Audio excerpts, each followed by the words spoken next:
Amma Nəfəsin etdiyi bu hərəkəti çox böyük hörmətsizlik sayıram. Nəfəs, ayıb olsun sənə. Sənə ilk efirə gəldiyin gündən mən dəstək olmuşam və gərək səhv eləmişəm bu qədər dəstək olmuşam. Ayıb olsun sənə.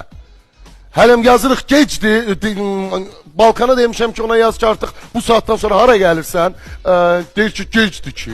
Filan müğənni ilə filan müğənni dava elədi, görəsən səbəb nədir? Heyfdir adam bir saniyəsini o mövzuya həsr eləsin. Onlar dalaşır, barışır, onun üçün ki elə sənin kimlərin diqqətini çəksin özünə. Onlar əslində dalaşmır, pərdə arxasında öpüşürlər, gülürlər, ələ salırlar bizi. Oturub bunu mühüm mövzu kimi müzakirə edir ki, filan kəslə filan kəs görəsən, necə oldu axırları? Güclü insanlar özlərinə hakim olur, deyim mən özümə rəva bilmirəm ki, cibimə biri girsə oğurlasa cibimdən nəsə, əlindən tutaram ki, əlini çək. Fikrimizi oğurlayır. Demirik ki, sən mənə təhqir edirsən. Məni nə hesab edirsən ki, istədiyin rəzilliyə mənim fikrimi yönəldəcəksən. Heç bir mənası olmayan bir şeyi elə şəkildə reklam eləyir, elə şəkildə təqdim eləyir ki, baxırsan, görürsən ki, heç nə yoxdur.